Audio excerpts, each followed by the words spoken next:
पता नहीं यहाँ भी वो करने देंगे कि नहीं करने देंगे। मतलब वो सॉरी, कलश जो है, अंदर जाने का वो एक कलश दे रहे हैं सबको, जिसमें दूध पानी ये सब है। पता नहीं जी। मिलेगा कि नहीं मिलेगा, इतने लोग हैं। तो ऐसे ही गोपियां भी, मैं आगे जाके देखूंगी, मैं आगे जाके देखूंगी, ऐसे करके वहां पे भीड़ हो रही है और सब कुछ देख रहे हैं।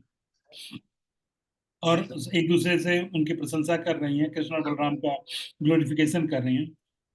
आज खा के कितना अच्छा लगा। सरस भोजन कर रही हैं। और जो गोपियां हैं उनमें से कुछ कुछ गोपियां जो हैं वो कृष्ण और बलराम को भोजन कराने लगी, कुछ खाने का चीज लेके गई हैं, वो खिला रही हैं। कुछ जो है सुंदर मणि में हार को उपहार उपहार के रूप में, गिफ्ट के रूप में कुछ दे रही हैं कृष्ण बलराम को, कि कृष्ण ये ले लो, बलराम ये ले लो। तो मतलब इसी बहाने मेरे पास आएंगे, हमसे कुछ बातें करेंगे, ऐसे करके। उसी प्रकार कुछ गोपियां प्रेमानुगत होकर वचनावली की रचना द्वारा कुछ समय तक दोनों की सेवा करने लगी। और कुछ कुछ ऐसे चीजें बोल रही हैं जो उन लोगों को अच्छा लगे, और उन दोनों से परिहास करने लग गई। कुछ उनसे मजाक कर रही हैं, हंसी मजाक कर रही हैं, कुछ उनको छेड़ रही हैं। उसी तरह अन्य गोपियां उन दोनों के मधुर एवं रमणीय किस कलाप की कुटिलता। और कुछ गोपीज जो है वो क्या कर रही है, वो कृष्ण और बलराम से थोड़ा झगड़ा जैसे कर रही है। वो बोल रही है कि तुम जो बदमाशी कर रहे हो, तुम्हारी बदमाशी को जाके तुम्हारी माँ को भी बताती हूँ।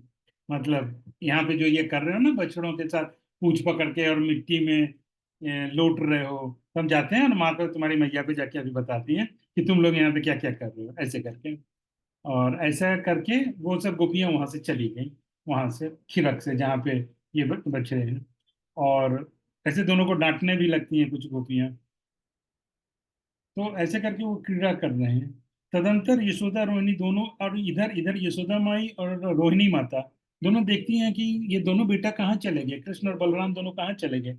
ऐसे कहा कि वो डर जाती हैं, और ऐसे कातर नेत्र युक्त होकर, और वो बाहर जाने के रास्ते पे निकल जाती हैं, और निकल के कृष्ण और बलराम को खोजने लगती हैं।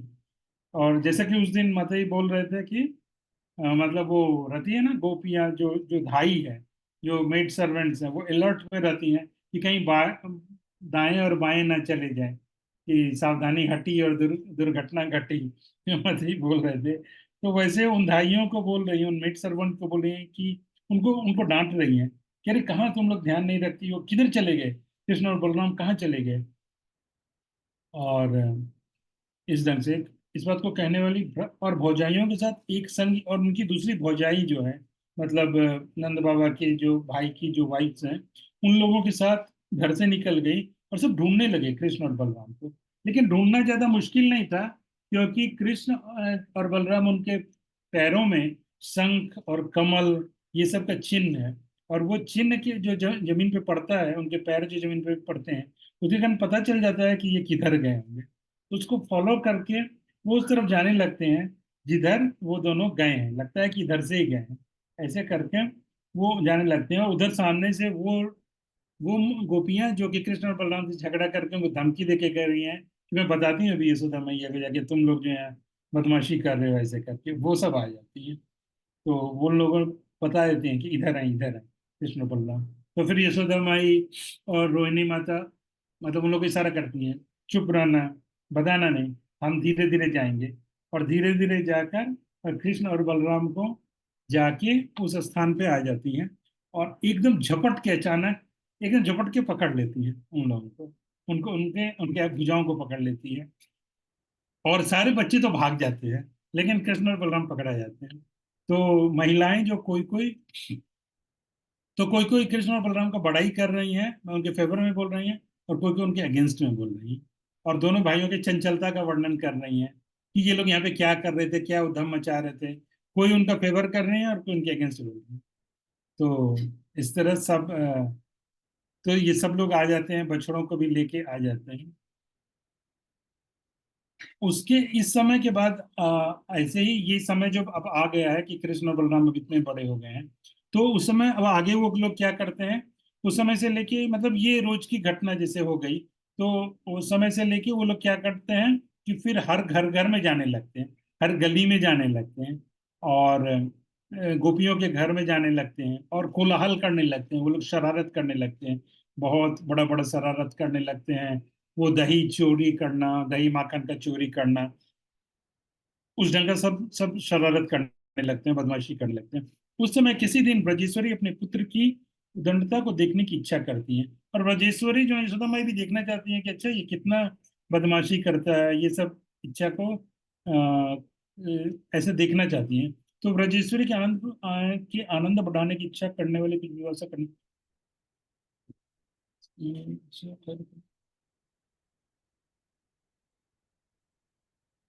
तो कुछ गोपियां बोलती हैं, कुछ गोपियां ये सोचती हैं कि देखो ये इतने बड़े कुल में उत्पन्न हुए, इतने बड़े परिवार में है, राजा के बेटा हैं, और ऐसा जो करते हैं ये लोग जो दूसरे से घर में जाते हैं, माखन चोरी करते हैं, इतना तोड़ फोड़ करते हैं, ये ठीक नहीं है। ऐसा कुछ गोपियां सोचती हैं। और ये सब उन लोग ऊपर से सोचती हैं, अंदर से हो तो उन लोगों को बहुत अच्छा लगता है। तो वो लोग आ जाती हैं ब्रजेश्वरी के सभा में, मतलब यशोदा माई जो है वो उनका एक असेंबली है, तो उसमें आ गई हैं। तो अपने तो यशोदा माई जो है अपने पुत्र के साथ, कृष्ण के साथ, एक सुवर्ण में सिंहासन पे बैठी हुई है। तो एक थ्रोन पे बैठी हुई है जो सोने का बना हुआ है, गोल्डन थ्रोन पे, और उस पे यशोदा माई भी बैठी हुई है और कृष्ण भी बैठे हुए हैं। और वो सभा लगता है, असेंबली लग जाता है। और ब्रज की गोपियां भी अपनी अनेक प्रकार की भाव संपत्ति को ग्रहण करके आसनों की पंक्ति गोपियां सब भी आके बैठ जाती हैं। पूरा मीटिंग चल रहा है। श्री कृष्ण के प्रेम सुधा रूप उत्सवपूर्ण वाक्यों का आस्वादन कर रहे हैं श्री यशोदा गोपियों को। तो ये सब अब उनका डिस्कशन चालू होता है, इसमें गोपियां यशोदा माई को कुछ बोलती हैं, यशोदा माई गोपियों को कुछ बोलती हैं, उनका डिस्कशन चालू होता है। तो उसमें बोलते हैं तो एक यथा गोपी बोली, एक एक गोपी बोलती है, यशोदा माई को कंप्लेन कर रही है, बोलती है ये यशोदे, तुम्हारा लाला बारंबार अन्याय करता है। तुम्हारा बेटा जो है, लाला जो है कृष्ण, वो बहुत अन्याय करता है। श्री यशोदा जी बोली, हे बुरे शब्दों को बोलने वाली, हमारी लाला ने क्या किया? उसको बोलती है बुरे शब्दों को बोलने वाली, मतलब यू आर ऑलवेज, बोलते हैं ना complaining box, you are any always complaining box, you always speak like bad words, हमेशा बुरे चीज बोलते हो। तो बोलते हैं हमारे लाला ने क्या किया, ऐसा क्या अन्याय किया, ऐसा क्या इंजस्टिस किया? गोपी गोपी बोल रही है, घूम फिर के चक्कर लगाकर हमारे बछड़ों को खोल देता है। बोलते हैं हमारे घर आते हैं और बछड़े बंधे हुए हैं उनको खोल देते हैं। तो यशोदा में बोलती है कि भाई ये तो तुम्हारा हेल्प ही कर रहा है, तुमको भी तो आखिर बछड़े को तो खोलना ही पड़ता ना, तो ये आके खोल देता है।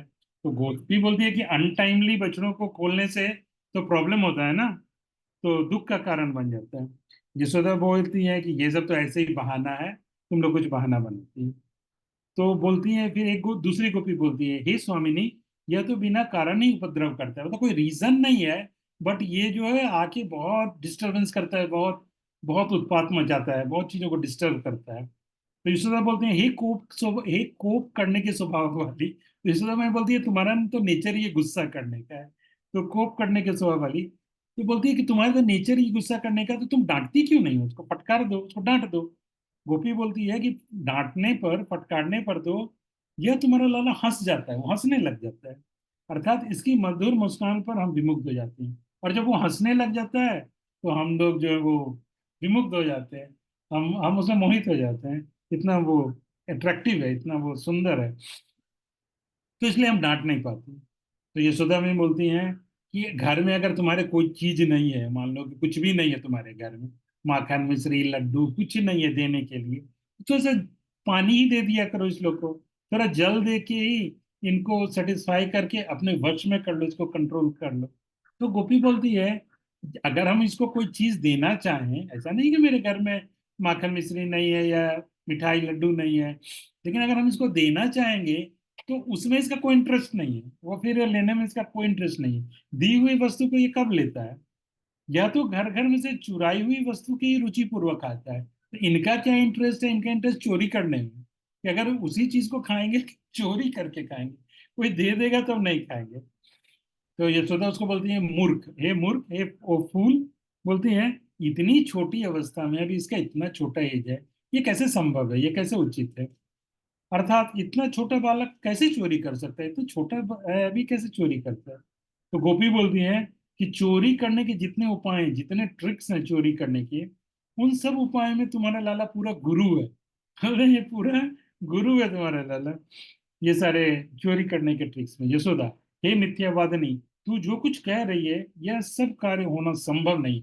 बोलती है तुम लोग जो भी बोल रही हो मैं विश्वास नहीं करती हूँ, ये सब पॉसिबल ही नहीं, इम्पॉसिबल बात बोल रही है। कैसे ये चोरी करेगा, इतना छोटा है। गोपी बोल रही, तुम्हारा लाला पीढ़े के ऊपर उखल आदि धरकर चढ़ने के उपाय की रचना कर लेता है। तो बोलती है सिटिंग, बैठने के लिए पीढ़ा होता है, उसके ऊपर उखल रख देते हैं, उसके ऊपर चढ़ जाते हैं इस ढंग से। इस ढंग से वो सीढ़ी जैसा बना लेते हैं।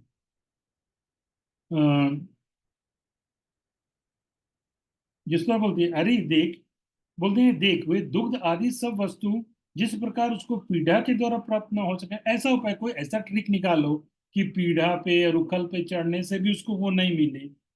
तो मतलब बहुत ऊंचे बांधो या कुछ करो। तो बोलती है गोपी कि तुम्हारा लाला तो दूध वगैरह का जो बर्तन है, पॉट्स है, उसमें दूर से ही छेद कर देता है।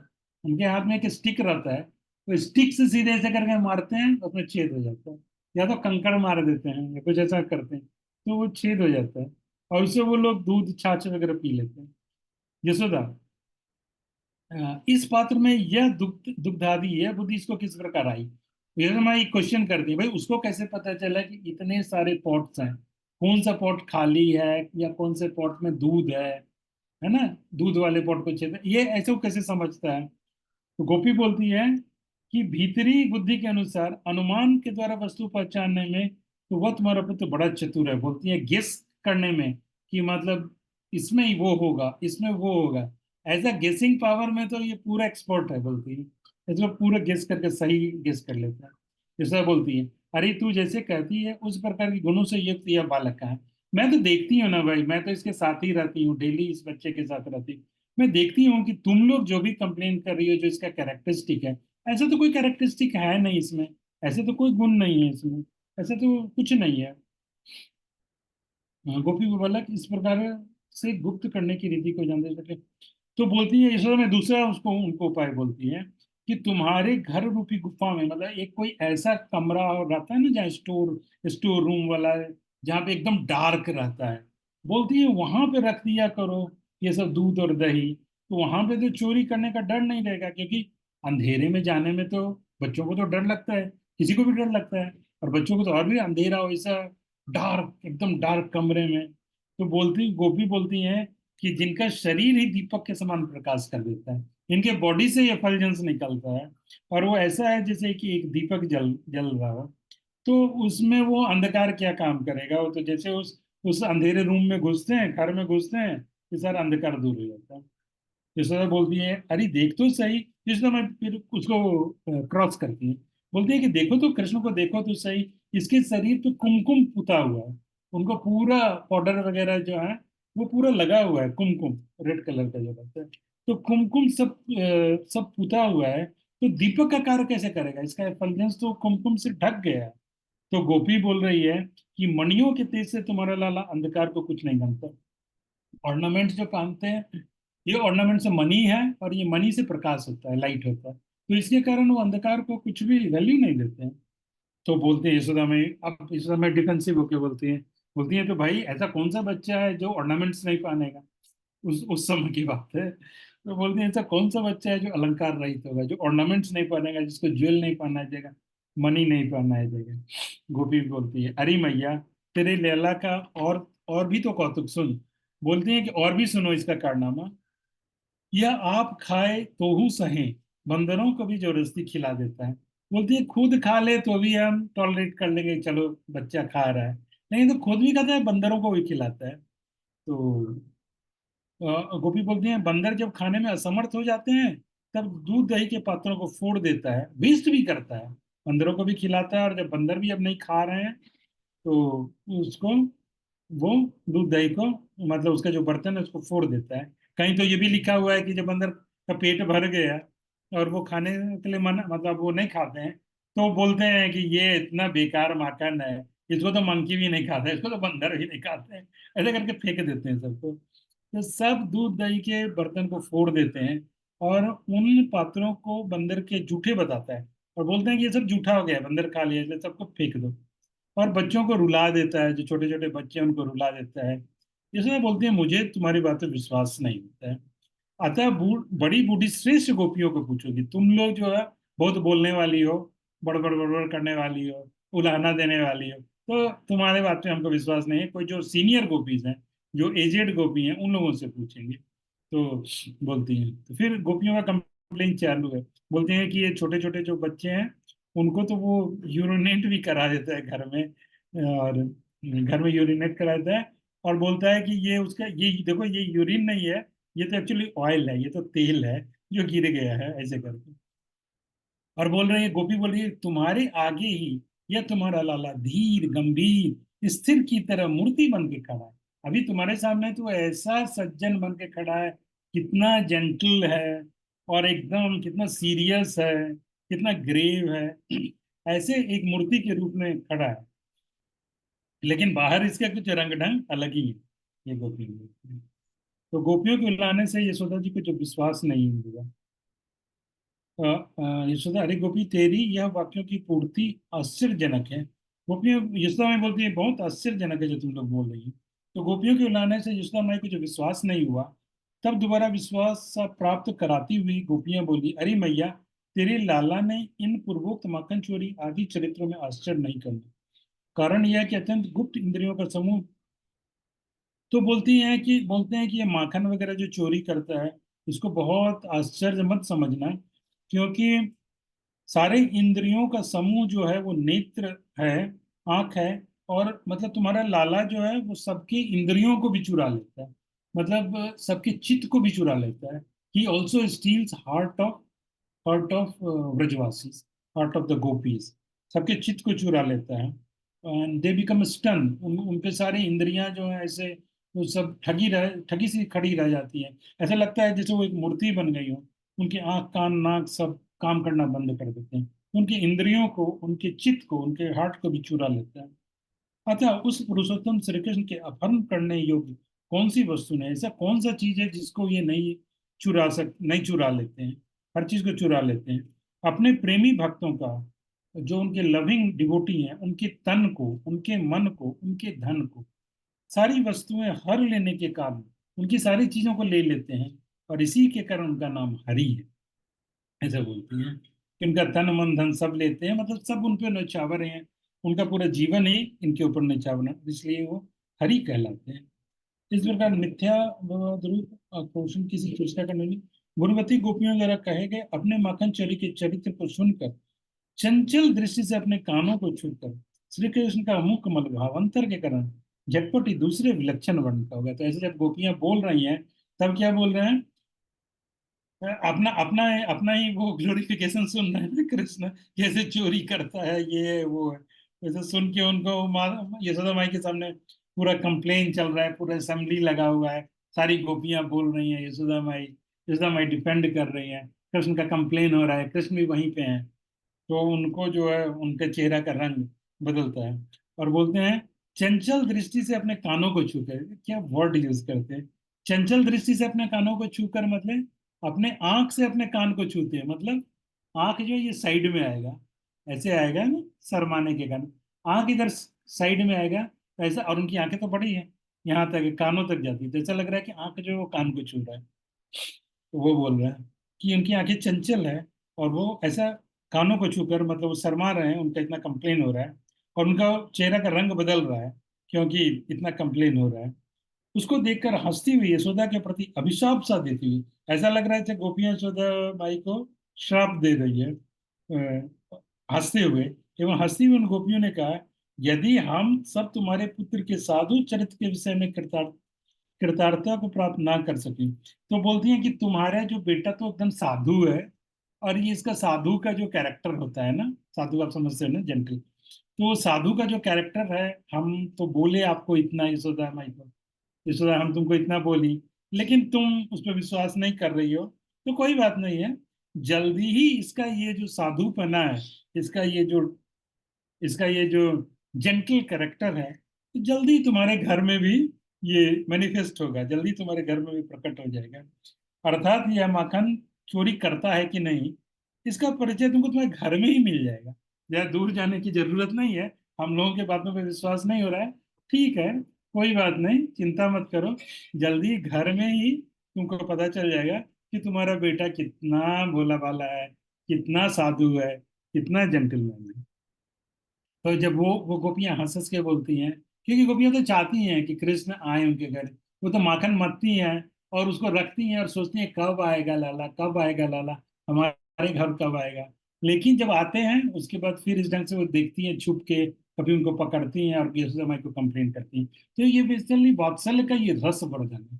तो वो मतलब इससे जो वो रस और बढ़ता है, वो हल्का सा प्रेम पूर्वक जो झगड़ा है, प्रेम में जो झगड़ा हो रहा है, उससे जो है ना वो रस और वो और भी ज्यादा बढ़ जाता है। तो हंसती हुई श्री यशोदा जी बोली, तो गोपियां ऐसे बोली उनको, यशोदा माई को, कि घर में पता चल जाएगा तुमको। तो यशोदा माई भी हंसी और बोली बहुत अच्छा, बहुत अच्छा, बहुत अच्छा है, ठीक है, घर में ही पता चल जाएगा। बोल रही है यशोदा माई उन गोपियों को, बोलिए तुम्हारी साधुता का तभी अनुभव करूंगी, यानी तभी मैं भी उस चीज को देखूंगी कि तुम कितनी साधु है। मतलब मेरे बेटा को साधु बोल के कमेंट कर रही है ना, तो बोल रहे हैं कि तभी मैं भी, जब मेरे घर में कुछ होगा तो मैं देखूंगी कि तुम लोग कितनी साधु हो, तुम क्या सही बोल रही थी कि नहीं बोल रही थी। अर्थात गोपियों ने, और जो गोपियों ने बोला वो ठीक ही निकला। अभी आगे चलकर दाम बंदर लीला में वो प्रकट हो जाएगा कि कृष्ण ने अपने घर में ही उत्पात किया। वास्तविक रहस्य तो यह है, किसी श्री यशोदा जी की कोमलता को देखकर तथा यह कृष्ण बार बार हमारे घर को आया करेंगे, ऐसा विचार करके गोपियां उलाहना देना आदि लीलाओं का आचरण करती हैं। तो गोपियां चाहती हैं कि हमारे घर आए, और कृष्ण को और उलाहना भी देती हैं कि कृष्ण चिढ़ के भी आएंगे, बदला लेने के लिए फिर से आएंगे हमारे घर। तो बोलते हैं, तो मधुकंठ बोलते हैं, उस दिन की कथा समाप्त हुई, और मधुकंठ बोलते हैं कि हे ब्रजेश्वर नंद बाबा को आपके बालक का बालकपन का चरित्र अति अद्भुत है। बहुत सुंदर चरित्र है कृष्ण का। और देखो उस भयंकर, कहाँ बोलते हैं, कहाँ उस भयंकर तृणावर्त दैत्य का दलन रूपी कार्य, कहाँ तो वो इतने बड़े दैत्य को मार देते हैं, तृणावर्त को, शक्रासुर को, पूतना को, और कहाँ अपनी माता के आगे पूरा डर के खड़े हैं, जैसे माँ को कंप्लेन कर रहा है तो मेरा क्या होगा। अर्थात यह दोनों ही बातें आश्चर्यजनक है। तो इस प्रकार यह लीला यहाँ पे खत्म हुई, और इसके बाद दामबंद लीला इसके बाद यहाँ से शुरू हो रहा है। और मैं तो चाहता था कि ये दामबंद लीला जो है वो एक क्लास में खत्म हो, क्योंकि ये पूरा का पूरा, लेकिन ये चैप्टर भी थोड़ा सा बड़ा है। एक क्लास में तो एनीवे नहीं है, तो इसलिए हम शुरू करते हैं, और फिर आगे के एनीवे एक क्लास में नहीं है। तो फिर एक दिन की बात है, दामबंद दामोदर लीला। तो दामबंद का आग्रह एवं यमलार्जुन की मुक्ति, यमलार्जुन यमलार्जुन पेड़ का लिबरेशन, और दामबंद मतलब कृष्ण के दामोदर, कृष्ण को जो रस्सी से यशोदा माई बांधती हैं, वो चैप्टर शुरू हो रहा है। तो स्निग्धकंठ बोलते हैं कि किसी दूसरे दिन की बात है, बहुत सुबह का समय है, प्रातः काल की सभा में बैठकर सभी वैश्य जाति गोपगणों के देदीप्यमान होने पर स्निग्धकंठ बोला, मतलब वहां पे गोलोक में मॉर्निंग का मीटिंग चल रहा है, उसमें स्निग्धकंठ बोलना शुरू बोले। बोले किसी समय कार्तिक मास के किंचित अवशिष्ट रहने के, अभी कार्तिक मास जो खत्म होने ही वाला है, कुछ ही दिन बचा रह गया कार्तिक मास। हर्ष भरी यशोदा ने देखा, यशोदा माई देखती हैं कि बाल गोपाल शयन कर रहा है, वो मतलब कृष्ण जो है वो सो रहे हैं, उनके दोनों नेत्र नील कमल के समान निमिलित हो रहे हैं, उनके जो दोनों आंखें हैं जैसे कमल जैसे हैं, और वो बंद है, ऐसा लगता है जैसे कमल की पंखुड़ी अभी बंद है। ऐसे लाला को निहार कर ये समय बड़ी प्रेम से कृष्ण को देख रही हैं, उनके हृदय में बड़ा प्यार उमड़ रहा है। और धीरे धीरे कर पल्लव द्वारा पलका के ऊपर से सैया के बीच में ही सोते हुए लाला पर प्यार करके पुनः लाला को शंकर पलका पे थे, और वहां से उठा के उन्होंने सैया पे, बेड पे रख दिया कृष्ण को हल्के से, और थोड़ा उनको प्यार करके, थोड़ा सहला के या किस वगैरह करके उसको वहां पे सुला दिए, थोड़ी देर अपने बॉडी से सटा के रखी, और फिर उसके बाद थोड़ा धीरे धीरे उठी बेड से, और धीरे धीरे पीछे हटी। पीछे हटते हुए यशोदा ने पौड़ी में पहुंचकर, पौड़ी में मतलब वो आंगन में पहुंच गई, और उसके बाद उनको अपने घर का काम करना था, कुछ घर में खर्चा, जो खर्च करने के योग्य दही को मथना था, घर में जो अभी लगेगा माखन वगैरह वो मथना था। तो अपने शरीर में अपने जो उनकी साड़ी थी उसको लपेट के उसको टाइट करके बांध लिया, कमर वगैरह पे टाइट करके बांध लिए, क्योंकि अभी माखन मथना शुरू करेंगे। जिस दिन अपने पुत्र बलराम के सहित और उस दिन क्या हुआ कि रोहिणी माता जो है वो बलराम जी के साथ एक रथ पर चढ़कर कहीं चली गई, उपनंद बाबा के घर चली गई उस दिन। और घर का कार्य करने वाली दासियां भी अपने अतिशय कार्यों को पारी पारी से समाप्त करके चली गई। और दासियां भी चली गई थी, शायद फेस्टिवल का समय था, जो भी था। दासियां भी नहीं थी। कार्य की अधिकता भी यही है, और बहुत सारा काम भी था, क्योंकि अभी जो गोवर्धन पूजा का जो फेस्टिवल है वो भी पास में ही आ गया है। ऐसे करके सोच रही हैं। अगहन के महीने के आते ही, अगहन के महीने में ऐसा लिखा है ना कि इंद्र का महोत्सव निकट आ गया था, ऐसे ऐसे लिख रहे हैं।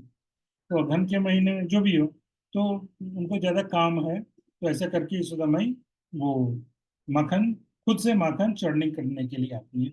और इस प्रकार घर की सब दासियां जब अन्य कार्यों में नियुक्त हो गई, और जो दूसरी भी मेड सर्वेंट थी वो लोग कुछ और काम कर रही हैं, तब श्री वज्रानी स्वयं ही यत्नवती होकर दधि समूह को बार बार मतती हुई श्री कृष्ण की निद्रा की अतिशय दीर्घता के लिए।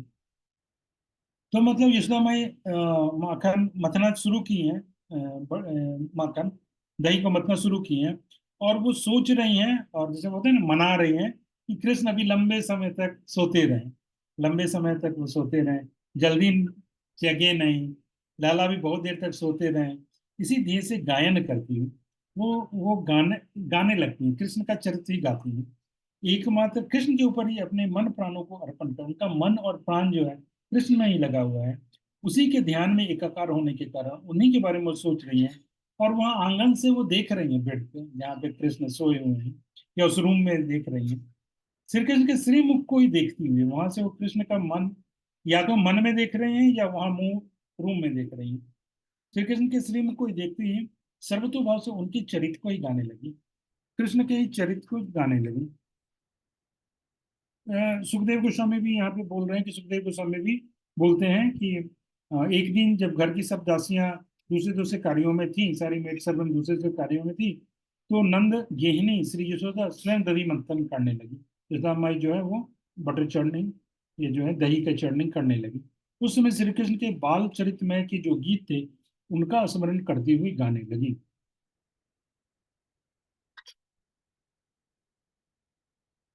तो उसमें वो गा रही हैं, गाते समय दधि मंथन इस प्रकार था कि श्यामा गौरी श्रीमती ब्रजेश्वरी जिस समय अपनी चलती हुई दोनों भुजाओं के द्वारा बार बार दधि मंथन कर रही थी, तो यशोदा माई दही मात मंथन कर रही हैं, और उन्होंने अपने कटी प्रदेश में कमर में कोंदनी पहन रखी है, और उसके और हाथों में चूड़ियां पहन रखी हैं, और उसकी आवाज जो है, हल्की हल्की आवाज वो हो रही है यशोदा माई के, मतलब हिलने से कमर का कोंदनी भी हल्का हल्का आवाज कर रहा है, और चूड़ियां भी आवाज कर रही हैं। अर्थात रत्न जटित अनेक अनेक कोंदनियों से उनकी कटुष्ट शोभित थी, एवं कोंदनियों की झनकार से युक्त धनी को धारण करने वाली शोभामाएं कंकणों से वो अलंकृत थी। और धीरे धीरे खुलते हुए दोनों नेत्र से युक्त अपने लाला श्रीमुख को बार बार निहारती जा रही थी, और कृष्ण का देख रही हैं।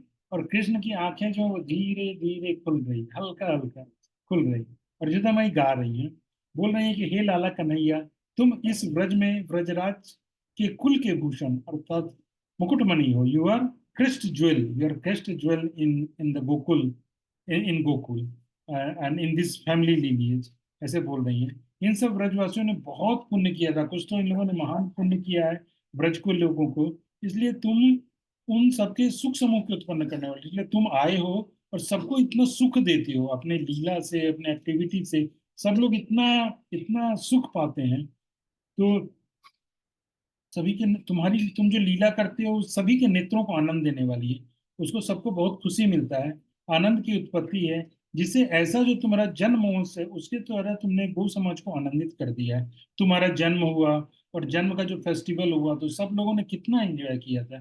जैसा माई बोल रही हैं अपने गीत में, पूतना को तुमने मारा, पूतना की मृत्यु रूपी नवीन मंगलमय कार्य के द्वारा तुमने ब्रजराज को व्यापक कर दिया है। नंद बाबा का पूरा नाम फैल गया है कि उनका बेटा जो इतनी बड़ी राक्षसी को मार दिया, सक्टासुर का सक्टासुर को मार दिया, सबके धैर्य को दूर करने वाला सक्टासुर, जो सबका पेशेंस को दूर खत्म करने वाला था, ऐसे सक्टासुर को को मारा। और ब्राह्मण लोगों ने तुम्हारे लिए मंगलमय काम किए, ऑस्पिशियस थिंग किया, वो सारी लीलाओं को याद कर रही है। तिरनावर्त के सहित वायु के निवर्तक श्री नंद सेवित परमेश्वर की तरह तुम पुनः हमारे साथ। तो बोल रहे हैं कि नंद भगवान जिस भगवान नंद नंद बाबा जिस भगवान की पूजा करते हैं वही भगवान तुमको दे दिए हैं हमारे पास। लेकिन तृणावर्त तो तुमको लेके उड़ गया था, लेकिन भगवान विष्णु जो है, जिनका नंद बाबा पूजा करते हैं, उन्हीं के कृपा से तुम हमको वापस मिल गए। और तुम कितना, वो कितना सुंदर लगता था कि तुम आंगन में अपने हाथ और पांव के द्वारा रेंग रेंग कर चलते थे। हे कमल नयन, तुम्हारा पुण्य अपूर्व है, तुम महान हो। नाना प्रकार की क्रीड़ाओं में तथा अनेक प्रकार की नित्य कलाओं में तुमने उत्कृष्ट चतुराई दिखाई है। तुमने जो, तुम्हारी जो ये लीलाएं हैं अलग अलग, वो बहुत एग्जाल्टेड है। और उसमें जो तुम्हारा डांस वगैरह है वो बहुत एग्जाल्टेड है।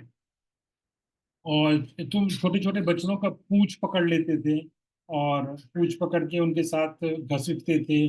और इससे तुम्हारा जो शरीर है वो और भी सुंदर हो जाता था, मनोहर हो जाता है। तुम ऐसे हो। तुम जैसे जो ओल्ड एज के लोग हैं उन लोगों में तुम उनकी ग्रीड को बढ़ाने वाले हो। जैसे तुम उन लोगों के बीच में जाते हो, गोपियां के या गोपाल जो ओल्ड एज के हैं, और उनके साथ जो तुम बातें वगैरह करती हो, उससे उन लोगों का तुम्हारे प्रति जो लोभ है वो बढ़ जाता है। हे लाला कृष्ण, मैं तुम्हारी माता हूँ, मैं तो तुम्हारी माँ हूँ, इसलिए मेरे मेरे मेरे हमेशा तुम सुख, अपनी इन लीलाओं के द्वारा मेरा सुख हमेशा बढ़ाते जाना। ये अनेक प्रकार की क्रीड़ा बलि द्वारा भक्तों की तृष्णा को उत्पन्न करने वाले कृष्ण। मतलब आप जो है ये बहुत तरह की खेल करते हैं, इससे भक्तों का जो आपके प्रति जो इंटेंसिटी है, आपको जो पाने की इच्छा है, वो और भी इंटेंस हो जाता है, वो और भी तेज हो जाता है। तुम शीघ्र ही अपने शरीर की वृद्धि को, जल्दी से तुम बड़े हो जाओ। और तुमने अपने उदर में, अपने पेट में, अपने मुंह में मुझे तीनों भुवनों का दर्शन कराकर मुझे आश्चर्यचकित कर दिया। और जो जरूर तुम्हारी वैष्णवी माया ने ही किया था। और हे जरा मरण रहित देह वाले, हे वैसे शरीर वाले जो जन्म और मृत्यु से परे है, श्री हरि की सेवा के द्वारा तुम अत्यंत सुख देने वाले बन गए। ऐसे करके वो गा रहे हैं। और अभी यशोदा माई गा ही रही हैं कि तदंतर कृष्ण जो हैं वो जग गए। हाँ, कृष्ण जग गए और जग के रोने लगे। शीघ्र ही रोते हुए से पलके से जसैया से उठ के खड़े हो गए। तो सो रहे थे, आंख धीरे धीरे धीरे खुल रहा था, अभी आंख पूरा खुल गया, देखिए माता नहीं है, तुरंत रोने लगे। और फिर अपने अंगड़ाई लिए, हाथ पैर खींचे, और उसके चल दिए माँ के पास। और लंबे सांसों को लेते हुए, नेत्रों को दोनों हाथों से मींचते हुए, दोनों हाथ से अपने आंखों को मसल के, और जाग कर माँ माँ कहते हुए, रोते हुए, मंथन दंड के शब्दों को, अर्थात रई के शब्द उन्होंने सुना कि इस समय जो रही मात रही थी, उसका आवाज उनके कान में पड़ा। समझ गए माता उधर है, उधर चले गए। सुनकर श्रीमान बाल गोपाल बाल्य भाव से गिरते पड़ते हुए, कभी चलते चलते गिर जाते हैं, फिर उठ जाते हैं, और फिर ऐसे माता के पास चल देते हैं। यशोदा माई पूरे स्नेह से भरी हुई हैं। और कृष्ण क्या करते हैं, वो आके उनका जो वो रई जो है, जो जो लठिया है जिसे दही को मथा जा रहा है, उसको पकड़ लेते हैं। और पकड़ लेते हैं तो यशोदा माई वो रुक जाता है। और यशोदा माई मतलब कृष्ण को ले लेती हैं, और कृष्ण को फीड कराने लगती है, उनको दूध पिलाने लगती है। उनके उनके स्तनों से दूध की धारा वैसे ही बहने लगती है। और अपने उस नवीन बालक को यशोदा माई दूध पिलाने लगती है। और वर्षा ऋतु के समान, और जब कृष्ण दूध पी रहे हैं तो यशोदा माई, तो ऐसा लग रहा है कि जैसे जैसे चातक का एग्जाम्पल पहले भी कई बार आया है। तो जैसे चांद है और चातक है, तो चातक वर्ड जो है वो चांद को देखता है, हमेशा मून को देखता है। तो जैसे कृष्ण जो है वो लेटे हुए हैं और यशोदा माई की तरफ देख रहे हैं, जैसे वो कृष्ण की तुलना चातक वर्ड से की गई है। और जैसे चातक जब मून को देखता है, तो मून का नेक्टर एक ढंग से ऐसा लगता है जैसे मून से जो नेक्टर निकल रहा है उसको वो पी रहा है। ऐसे कृष्ण जो है यशोदा माई के गोद में लेटकर वो नेक्टेरियन मिल्क जो है माँ का वो पी रहे हैं। तो कृष्ण की तुलना चातक से की गई है, और यशोदा माई की मून से। तो लगभग आधा दूध पी चुके थे, तो तभी यशोदा माई का नजर पड़ता है कि रसोई घर में वो दूध जो है उसमें उफान आ रहा है। और उफान को जानकर उसी समय कृष्ण को छोड़कर भाग गई। कृष्ण को वहां पे छोड़ती हैं और छोड़ के भाग जाती हैं इसलिए। और भाग सिकंदरापुर तक भागने में कृष्ण के गिरने के भय के कारण उनको लेकर न गए। उनको लगा कि अगर हम कृष्ण को लेके जाएंगे दूध बचाने के लिए, तो कहीं ऐसा हड़बड़ी में कृष्ण गिर न जाए, इसलिए कृष्ण को छोड़ दी। और कृष्ण को छोड़ और लेके चली गई। तो जो ऐसा स्निग्ध कंठ वहां पे सुना रहे हैं, तो मधुकंठ उनसे पूछते हैं कि तुम क्या कह रहे हो स्निग्ध कंठ, केवल दूध की रक्षा करने के लिए बेटा को, जो उनका इतना प्रिय लाला है, जो क्षुधा से छीन कलेवर वाला, भूख से वो अभी व्याकुल है, और वो थोड़ा सा दूध बचाने के लिए अपनी लाला को छोड़ के चली गई। श्री यशोदा का अन्यत्र जाना किस प्रकार युक्ति संगत हो सकता है, इसमें क्या लॉजिक है? तो कारण यह है कि पुत्रों पर वात्सल्य प्रेम करने वाले संसार भर में जितनी भी माताएं, जितनी भी माँ हैं जो अपने बच्चों से प्यार करती हैं, उसमें तो यशोदा माई सबसे ऊपर है। ऐसे यशोदा माई कैसे कर सकती है? तो स्निग्धकंठ हंस के बोलते हैं, आप थोड़ा आगे की कथा का विचार कीजिए, आगे सुनिए। तो बोलते हैं कि यह लाला को छोड़कर दूध की रक्षा के लिए दौड़कर जाना भी जसोदा जी का एक प्रकार का वात्सल्य ही है। बोलते हैं ये भी वात्सल्य ही है कि कृष्ण को छोड़ के दूध की रक्षा करने के लिए गए। तो मधुकंठ बोले कैसे? तो स्निग्धकंठ बोलते हैं कि देखो, ब्रजवासी जन कृष्ण के बिना अपने दिए गए आदि समस्त पदार्थों को विलुप्त प्राय मानते हैं। ब्रजवासियों के, उनका जो शरीर है, उनका जो सामान है, ये सारी चीजें कृष्ण के लिए है, यही ब्रजवासियों का कॉन्सेप्ट है। तो उन ब्रजवासियों को जो कृष्ण की सेवा का जो पदार्थ है, वो अगर उसका नुकसान हो जाए, तो उस चीज को टॉलरेट नहीं कर सकते हैं कि ये चीज तो कृष्ण के लिए था, और इसका नुकसान हो गया, तो ये अच्छा नहीं है। तो उन ब्रजवासियों को तथा श्री कृष्ण की सेवा के योग पदार्थों को श्री कृष्ण के नित्य माता पिता यशोदा, तो जैसे उनके जन्म पे भी सब आए थे, कृष्ण के जन्म में भी सब आए थे, धन और बहुत चीजें दे के, और कृष्ण की सेवा के लिए अपने बहुत सारी चीजों को उन्होंने दिया था। हे कृष्ण, उन ब्रजवासियों, तो जब उन लोगों ने इतना प्यार दिखाते हैं ब्रजवासी, तो यहाँ पे बोल रहे हैं जीव गोस्वामी की, ब्रह्मा जी वहाँ भागवतम में बोलते हैं कि आपने, तो वो कृष्ण को बोलते हैं कि आपने पूतना को इतना श्रेष्ठ, अपने पूतना को धात्री का दर्जा दे दिया, अपने धाम में पूतना को माँ का स्थान दे दिया, तो ब्रजवासियों को क्या दोगे? कृष्ण को बोलते हैं, क्या ब्रजवासियों को क्या दोगे? तो जितना पूतना को दिए, उससे तो बहुत हाइयर देना पड़ेगा ना, उससे तो बहुत ऊंचा देना पड़ेगा। पूतना के लेवल का, पूतना तो एक राक्षसी थी, तो उसको इतना दे दिए, तो इन लोगों को क्या दोगे? ऐसे ब्रह्मा जी बोलते हैं भागवत में। इसलिए यह मनोहर दूध दही दे ये आदि सभी पदार्थ कृष्ण के लिए, ये सारी चीजें कृष्ण के लिए ही हैं। इस कारण श्री कृष्ण की अपेक्षा कृष्ण की सेवा युक्त पदार्थ भी अधिक ममता करने योग्य है। तो बोल रहे हैं कृष्ण से भी ज्यादा जिस चीज का केयर करना है, वो उन चीजों का करना है जिससे कृष्ण की सेवा होगी, है ना?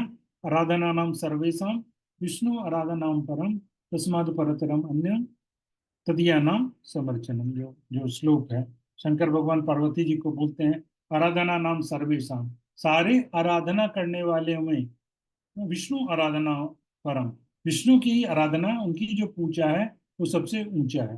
और विष्णु की पूजा से कौन है? तदिया, जो जो चीजें विष्णु की सेवा के लिए उपयोग की जाती है, उनको संभालना, उनको अच्छे से रखना, वो उनकी पूजा करने से भी ज्यादा इंपॉर्टेंट है। तो ये यहाँ भी वही लॉजिक दे रहे हैं।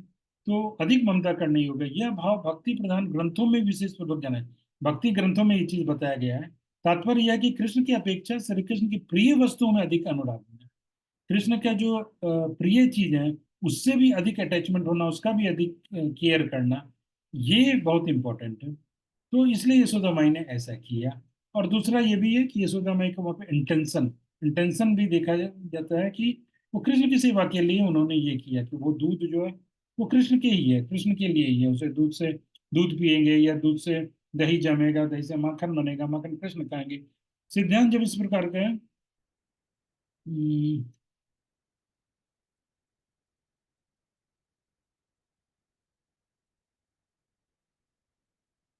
इस प्रकार कृष्ण मेरे दया के पात्र हैं। यशोदा माई कैसे सोचती हैं कि कृष्ण मेरे दया के पात्र हैं, ऐसा मतलब मेरे को उनका केयर करना है, ऐसा समझ कर श्री कृष्ण का कार्य हमारा ही कार्य है, वही करने योग्य है, कि यह भावना माँ यशोदा के मन में सदैव रहती है।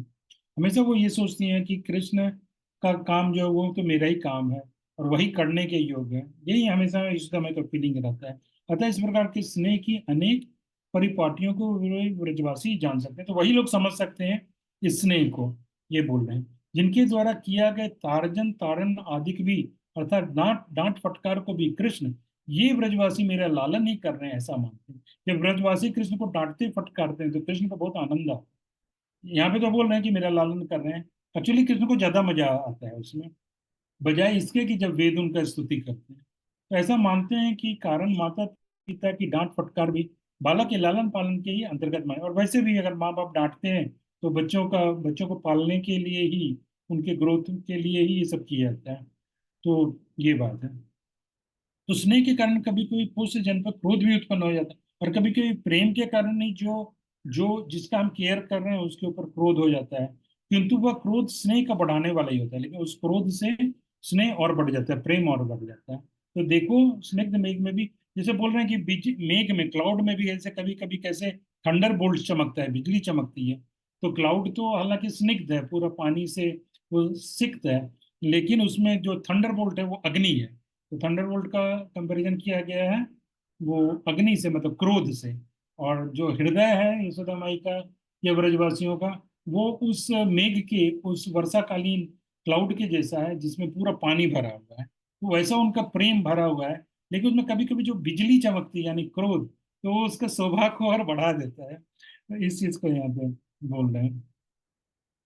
तो दूध उतारने के लिए तो माता एवं पुत्र ये दोनों, तो भरोसे पर दूध दान के लिए जाते समय तो माता यशोदा में पुत्र का हर्ष का कारण यह तो यशोदा मैया कृष्ण को रखती हैं और बोलती हैं, जब अपने गोद में दूध पिला रही थी तो रखती हैं, दूध उतारने जा रहे हैं और ये बोलती हैं, तेरी बलिहारी जाऊं, बोलते हैं ना, तेरी बलिया बलैया लो, तेरी बलिहारी जाऊं लाला, हे लाल, तेरी बलिहारी जाऊं, तू क्षण भर के लिए इस चलावनी की रक्षा करना। उनको बोलते हैं, ये जो मैं बटर चर्निंग कर रही थी, तुम थोड़ा इसका केयर करना, इसकी रक्षा करना। मैं तेरे उठते हुए दूध को देखकर, ये दूध जो तुम्हारे लिए ही बॉइल किया है, उसको देखकर तुरंत आती हूँ, शीघ्र ही आती हूँ। आहा। तदंतर वह माता बालक को छोड़कर उस दधि मंथन करने के स्थान से शीघ्र चली गई, और वहां पे कृष्ण को छोड़कर और चली गई, और दूध उतारने वाले उस स्थान से आ भी गई और तुरंत आ भी गई। उस समय उनके दोनों स्तन वत्सल स्नेह से इस प्रकार, और कृष्ण को दूध पिला रही थी और उनको इतना वत्सल भी जल रहा था कि वो, लेकिन she was, Yashoda was shedding the milk, उनके स्तन से दूध जो बरस रहा था। तो उसका वो बता रहे हैं। किंतु ऐसा होने पर भी श्री कृष्ण जिस वस्तु की प्रार्थना करते थे उसमें बात, कृष्ण को जो चीज चाहिए था, मतलब माँ का दूध पीना था, उसमें बाधा उपस्थित हो गया, उसमें डिस्टरबेंस आ गया। उसके कारण वो बहुत उद्विग्न हो गए, मतलब बहुत एजिटेटेड हो गया।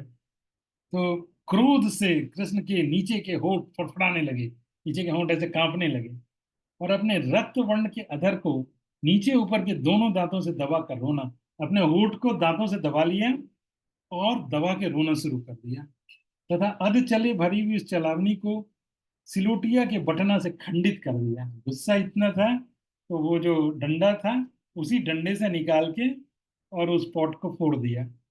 और फोड़ा तो उसमें तो मक्खन तो मिला नहीं, पूरा मक्खन बह गया। तो मतलब उसने तभी चर्निंग कर ही रही थी, मक्खन था नहीं। यहाँ पर कवि जन इस प्रकार वर्णन करते हैं, तो उस समय बाल कृष्ण की शुक्ल शुक्ल वर्ण दंत रूप चंद्र श्रेणी अधर की लालिमा में प्रविष्ट हो गई। तो उनके दांतों को बोल रहे हैं कि they were like so many moons are there, white दांत जो है। और जिनकी जो होठ है वो बिल्कुल रेडिश थे, तो ऐसा लग रहा है कि मून्स है, ये इतने सारे जो चंद्रावली है, इतने सारे जो चंद्र श्रेणी है, वो पूरे के पूरे रेडिश हो गए हैं। चांद कभी जैसे रेडिश लगता है ना, तो ये सारे के सारे मून जो है, उनके दांत जो है, वो होठ पे जो लाल लाल होठ है उस पे रखने के कारण पूरा रेडिश लग रहा है। उनकी उनकी उनके जो दांत हैं। एवं नेत्र रूपी दो चकोर पक्षियों ने अश्रु धारण कर लिया, उनकी दोनों आंखें चकोर की जैसी है और उसमें आंसू आ गया, तथा दोनों कर कमल बलपूर्वक गोरस को फैलाकर और अपने हाथ से वो जो दूध है उसको चारों तरफ फैला दी। इस प्रकार कलसा के भीतर की सारी अधचली छाछ को चारों ओर फैल जाने पर एक दूसरा उत्सव हो गया। और घर के भीतर चले गए कृष्ण, वहां पर मिला नहीं माखन। घर के भीतर चले गए और छीके पे जो ताजा ताजा माखन दिखाई दे रहा था उसको ले लिए, उसको थोड़ा एफर्ट लगा के ले लिए और लेकर खाने लगे। एवं पात्र में बचे हुए माखन को, और जो मक्खन बच गया, खिड़की के दरवाजे गुप्त करके चुरा कर खिड़की से वो निकल के चले गए। और फिर तो उसको लगा भी दिया, खिड़की को लगा भी दिया इस ढंग से, और फिर वो चले गए। और उधर तब तक क्या हुआ कि माँ जो है, तो खिड़की से चले गए और उसको बंद भी कर दिया। और माँ आ गई, तब तक इधर आ गई। उठे हुए दूध को स्थिर कर अग्नि से उतार कर दूध को माता यशोदा शीघ्र ही लाला के पास आ गई। किंतु वहां लाला को ना पाकर माता आई या देखी कि यहाँ पे लाला नहीं है। उसके उस प्रकार के कर्म को जानकर तो माता देखी, समझ गई कि इसने तोड़ दिया ये। तो क्रोध पूर्वक एवं सुख पूर्वक हंसने लगी। तो भाई को गुस्सा भी आ रहा है और उनको मजा भी है, मतलब सुखी भी है। उनको वो हंस भी रही, सुख पूर्वक हंसने लग गए। वहां पर पहले शंका के करने के कारण माता के अस्थिर हो जाने पर जो योग माया का द्वारा प्रकाशित आकाशवाणी, योग माया जो है वहां पे आकाशवाणी करती है और यशोदा माई को बताती है क्या हुआ। तो आकाशवाणी होती है, बोलती है, यह बाल मधुकर भूख प्यास से युक्त होकर, ये बालक जो है, ये जो है भूख प्यास इसको बहुत लगी थी। मधु जिसमें नहीं है ऐसी कमल को कलिका के नीचे छिद्र बना। उसने एक कमल देखा और कमल में सोचा कि इसमें मधु होगा। तो जैसे भौरा है, भौरा ने देखा कि बाल मधुकर बोले ना, तो मधु का मतलब होता है भौरा। तो ये जो है, तो ये भौरे ने कमल को देखा और उसमें देखा कि उसने सोचा मधु होगा, लेकिन उसमें मधु नहीं था, यानी कि वो दूध वाला बर्तन, तो उसमें मधु नहीं था। उसने छेद किया, कमल में छेद किया, मधु नहीं मिला। तो उस दूध के बर्तन में माखन नहीं मिला और सिर्फ उसमें पानी पानी ही था। ऐसा देख के दुखी हो गया और दुखी होकर दूसरे कमल के पास चला गया वो भौरा। मतलब उस पॉट के पास चले गए जहाँ पे माखन था, उसमें से उसने मधु को प्राप्त किया भौरे ने, यानी कृष्ण ने माखन को प्राप्त किया दूसरे से। भावार्थ यह कि इसी प्रकार माखन की प्राप्ति की अभिलाषा से तुम्हारे लाला ने चलावनी चटका दी है। उसको माखन चाहिए था, इसलिए स्पॉट को तोड़ दिया। उसमें माखन नहीं मिला। छीके पर धरा हुआ ताजा माखन उसे मिल गया। उसी के लिए ये सारा बवंडर है। ऐसा आकाशवाणी योग माया ने कर दिया कि भाई शांत रहो, ज्यादा गुस्सा मत करना। किंच तुमने, जैसा माई को ब्लेम भी कर रहे हैं, तुमने उफनते हुए दूध को तो शांत कर दिया। दूध में तो पानी वानी का छिड़क डाल दी तो दूध पूरा बॉयल हो रहा था, तो वो तो कूल डाउन हो गया। तो इससे तो तुम्हारा एक्सपर्टाइज पता चल गया, हम लोगों ने देख लिया कि तुम कितने एक्सपर्ट हो। लेकिन अभी अपने बालक के कोप को कैसे शांत करोगी? तुम्हारा बालक भी क्रोध से वैसे ही उफन रहा है, उसके गुस्सा को कैसे शांत करोगी? वो जब देखेंगे तब समझेंगे कि हाँ तुम वाकई बहुत क्लेवर हो, बहुत चतुर हो। तो इस आकाशवाणी को सुनकर हंसकर उषाबाई हंसी और छाछ के लिए, और कृष्ण को तो ज्यादा मुश्किल नहीं है क्योंकि उनका पैर में छाछ लगा था और वो जिधर गए तो उसे पता चल गया पैर के छाप से कि इधर गया है। चोरी के चिन्ह का निश्चय कराने वाले लाल के स्पष्ट चरण चिन्ह को देखकर तो किसी तरह दूसरे उपाय से युष्टा माई ने वो सब दरवाजा खिड़की जो भी था वो सब खोला और खोल के घर के भीतर जाकर देखा। फिर वहां पे देख ली कि वहां का क्या स्थिति है, मकान वगैरह वहां पे तोड़ फोड़ मचा हुआ है। क्रमशः उसके मार्ग का अनुगमन करके भय के कारण चंचल नेत्र वाले उसको देखकर, यहाँ पर उसके नेत्रों की चंचलता इस प्रकार है। तो कृष्ण जो है वो भयभीत है ऑलरेडी क्योंकि चोरी की है घर में। तो उनकी जो आंखें हैं वो बहुत चंचल है, मतलब डर रहे हैं, इधर देखते हैं इधर देखते हैं, दोनों साइड देख रहे हैं। माँ को कैसे माँ को फेस करूंगा ऐसे सोच रहे हैं। मैंने ताजा ताजा मक्खन चुराया है, माता मुझे यहाँ पर देख लेगी, मैं माँ को कैसे फेस करूंगा? इस प्रकार का कर बाल कृष्ण अपने दोनों नेत्रों को बारंबार दोनों कानों के बीच में प्रवेश किया। दोनों नेत्र जो है लगता है बार बार कान में जा रहे हैं, मतलब इधर से देखते हैं फिर इधर से देखते हैं कि माँ आ तो नहीं रही है। अर्थात माता जिस मार्ग से आ रही है उसी और नेत्र और कान दोनों लगे हुए हैं। तो थोड़ा सा और लूंगा, 5 मिनट लेके एक इसको एक लॉजिकल वहां पे करके फिर हम रुक जाएंगे। वहां पे बलपूर्वक उखल को औंधा करके वहां पे उखल को पलट दिए हैं, उसके ऊपर बैठ गए हैं और उसके ऊपर बैठकर चंचल नयन हो, उनकी आंखें चंचल है, माँ को देख रहे हैं कहीं आ तो नहीं रही है। और बानर के लिए माखन और बंदरों को माखन दे रहे हैं। माता मुस्का गई एवं विस्मित हो गई। माँ दूर से देखती हैं तो यशोदा माई मुस्कुराती हैं, उनको आश्चर्य भी होता है। चोरी करने वाले पुत्र को दौड़ने के लिए यशोदा माई गुप्त रूप से चल धीरे धीरे वो आगे बढ़ती है यशोदा माई पकड़ने के लिए। श्री कृष्ण भी माता को दूर से देखकर दौड़ पड़े और दौड़े श्री कृष्ण कि माँ तो अभी मतलब पकड़ लेगी।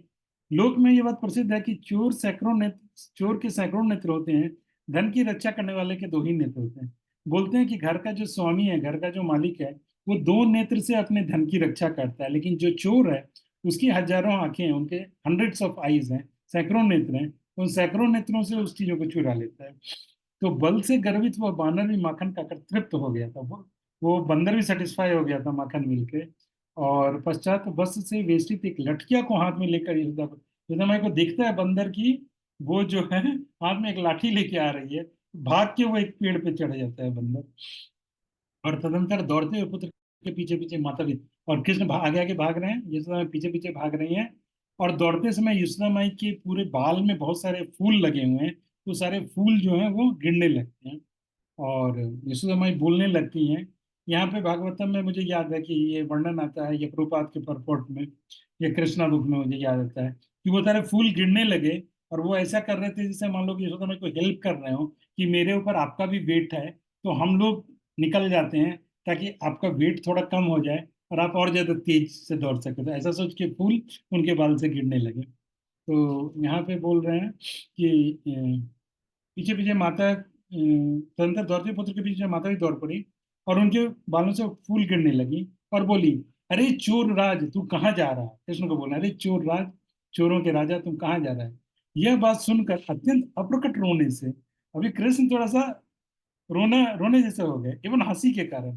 वो मतलब रो आप देखोगे बच्चों का भी ऐसा रहता है कि जब वो ऐसा खेलते हैं, तो माँ पकड़ने दौड़ रही है तो उसमें वो हंसते हैं, तो भाग रहे हैं और हंस रहे हैं, और रो भी रहे हैं, तो रो भी रहे हैं और हंस भी रहे हैं। बालक का सौंदर्य और बढ़ गया, कृष्ण और सुंदर लग रहे हैं। ऐसे अपने बालक को पकड़ने के लिए शीघ्रता पूर्वक पास में से दौड़ती हुई माता पास पास दौड़ रही है सब, लेकिन कृष्ण को पकड़ नहीं पा रही, पकड़ नहीं पा रही।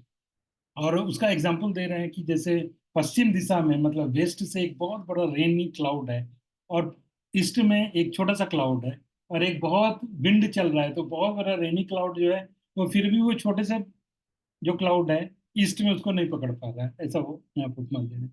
ऐसे यशोदा माई बड़ी हैं तो दौड़ रही हैं तेजी से, लेकिन कृष्ण को पकड़ नहीं पा रही, नहीं पकड़ सके। तो फिर कृष्ण ने क्या देखे, कृष्ण क्या देखा कि वो आंगन वगैरह जहाँ भी होगा, तो उन्होंने देखा वो दरवाजा है जो बाहर की तरफ जाता है। तो सोचते हैं कि माँ बाहर तो जाएगी नहीं, घर के बाहर जो रोड है उस पर तो जाएगी नहीं दौड़ते हुए, मतलब ऐसे ही कल्चर था।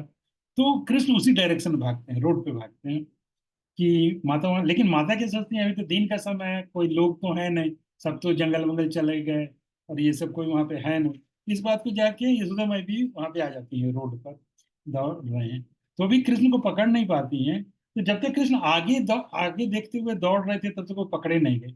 लेकिन जब वो डर के कारण बार बार पीछे, कि माँ आ तो नहीं गई, पकड़ते हुए नजदीक तो नहीं आ गए, जब बार बार ऐसे पीछे देख रहे हैं, तभी यशोदा माई, मतलब उनका स्पीड थोड़ा स्लो हो जाता है, और यशोदा माई उनको पकड़ लेती है। उसी समय श्री यशोदा ने अपने हाथ से पकड़ लिया। तो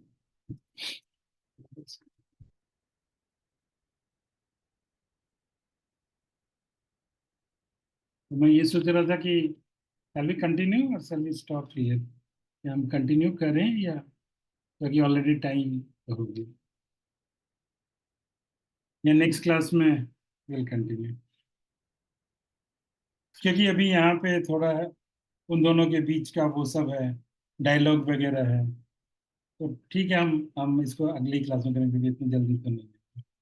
तो फिर नेक्स्ट वीक हम करेंगे, और नेक्स्ट वीक में सही देखते हैं कहाँ पे शायद हो जाए ये चैप्टर। तो यहाँ पे हम बीच में यहाँ पे विराम देते हैं, तो एटलीस्ट जैसे तो मैंने कृष्ण को पकड़ लिया, और फिर उसके बाद अभी दोनों के बीच का डायलॉग शुरू होगा।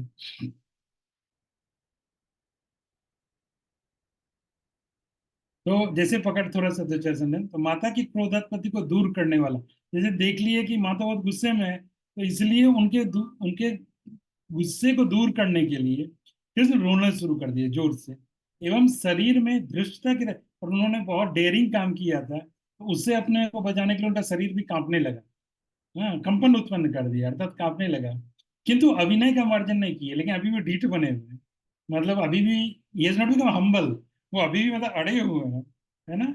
और उन्होंने उसका त्याग नहीं किया, हम्बलनेस नहीं लेके आए, उच्छृंखलता का त्याग नहीं किया।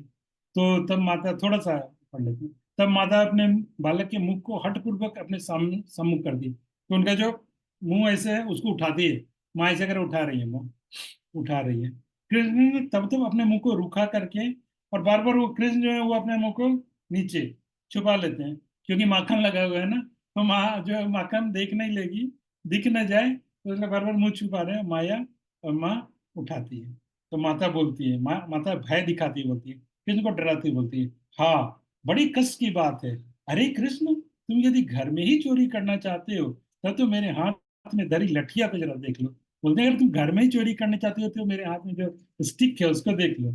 यह बात सुनकर कमल के नेत्रों वाले अपने पुत्र के भय से व्याकुल हो जाने पर श्री ब्रजराज ने उस लठिया को त्याग दिया। तो देखती हैं कि कृष्ण बहुत डर गए हैं।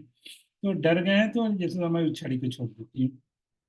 और उसके बाद फिर बोलती है, उसमें कृष्ण के कातर वाले, कृष्ण जो है बहुत कातर, मतलब जैसे कातर मतलब बहुत डर गया है कोई, और करुणा है, बहुत वीक फेबल, तो ऐसा ऐसा सेंटेंस वो बोल रहा है। एवं माता के भीष्म भाव, और माँ जो जोर से बोल रही है। कृष्ण बोले, मैया मुझे मारना नहीं। कृष्ण बोलते हैं, देखो मुझे मारना नहीं। माता बोलती है, तू चोर है, तू चोर है। इस प्रकार का कर गुप्त भाव से मन मन में हंसती हुई, मन ही मन यशोदा में हंस रही है और ऊपर से गुस्सा दिखा रही, बोले तू चोर है, तू चोर है। व्रज रानी कृष्ण के साथ बलपूर्वक हठात इस प्रकार वाक कला का विस्तार करने लगी। उन दोनों में ये जो वर्बल फाइट यहाँ पे ऐसे होने लगी। माता बोली, अहो अरे तू सभी चोरों का राजा है, you are king of all the thieves. माता की इसी बात सुनकर कृष्ण बोले, कृष्ण को लाना दे रहे हैं, माँ को ऊपर से क्रॉस कर रहे हैं, बोली मैया चोर तो तुम्हारे पिता के गोत्र में उत्पन्न हो रहा है। यशोदा माई को बोल रहे हैं, आपके फादर के जो कुल में ना वहाँ चोर वगैरह होते हैं, हमारे घर में चोरों का क्या काम, हमारे कुल में चोरों का क्या काम। मतलब मेरे फादर के साइड में, मैं तो फादर के साइड से रहता है ना, तो हमारा तो फादर के साइड, यहाँ भी चोरों का क्या काम है, तुम्हारे फैमिली डायनेस्टी में चोर वगैरह होंगे। माखन चोरी करने वाले अपने बालक के साथ माता फिर आगे इसे किंच माता पर होगी, क्यों रे, ये दही की चालवानी दधी बंड कैसे फूट गई। माता माँ पूछती है कि वो जो पॉट था जिसमें मैं दही चला रही थी वो कैसे फूटा। पुत्र ने कहा, यह तो परमेश्वर का दिया हुआ दंड है, तो भगवान दंड दिया है। माँ बोली, बंदर के लिए घी किसने दिया, बंदर को किसने माखन खिलाया। पुत्र बोला, जिसने बंदर को बनाया उसने बंदर को खिलाया।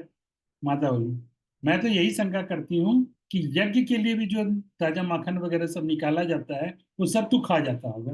इस प्रकार चोर की तरह शिशु को फटकार लगाती हुई उसको एक चोर की तरह डांटती हैं। और माता ने क्रोधपूर्वक हंसकर कहा कि अपने रहस्य को कहो एवं दम्भ को त्याग दो।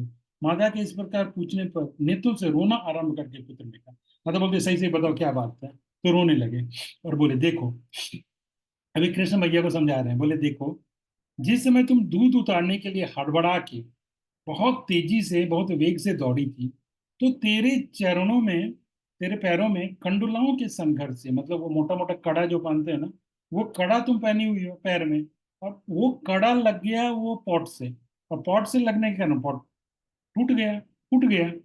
आधे चले से भरी वो चलावनी टूट गई, तो इसमें मेरी क्या दिशा, मैंने क्या गलती की है। और ईश्वर के द्वारा हुआ, और क्या हुआ, तो बंदर माखन खाया वो भी एक केस है, तो भाई उसका क्या। बोलती है, देखो, ईश्वर के द्वारा प्रेरित होके, भगवान के द्वारा वो होके, और वो बंदर जो चोरी करने के लिए घर में घुस गया और वो माखन को खींचने लगा, वो जो पॉट है ना उसको लेके चला गया। तो मैंने उसको पकड़ लिया, उस बंदर को पकड़ लिया, और बता, तो तुम बताओ कि इसमें मैंने क्या गलत किया, इसमें मैंने क्या गलती है, मैंने कौन सी दुष्टता की। फिर मैं तुमको लठिया लेकर आते हुए देखा कि तुम छड़ी लेते हुए आ रही हो, तो मैं डर गया और चोर की तरह दौड़ पड़ा। ऐसा लगा भाई तुम्हारे हाथ में छड़ी है, पता नहीं तुम समझी हो कि नहीं समझी हो, मेरे को आके मारोगी। तो मैं ऐसे भागा जैसे चोर भागता है। किंतु तुम तो मुझे भयभीत देखकर, मेरे को तुम देख ली कि मैं डरा हुआ हूँ, फिर भी तुम इतनी निर्दयता पूर्वक, इतने क्रूएल माइंड के होके और मेरे पीछे दौड़ रही थी। तो यशोदा माई बोली, अरे बातों की युक्ति भिड़ाने वालों में श्रेष्ठ, अरे बात बनाने वालों में सबसे श्रेष्ठ, सबसे एक्सपर्ट, अरे चोरों में उत्तम, सारे सारे चोरों में सबसे ऊपर, तू नरों में श्रेष्ठ, जो सारे लोगों में इनमें सबसे श्रेष्ठ ब्रजराज है नंद बाबा, उनके पुत्र होकर भी वानरों से प्यार करता है, बंदर से तू प्यार करता है।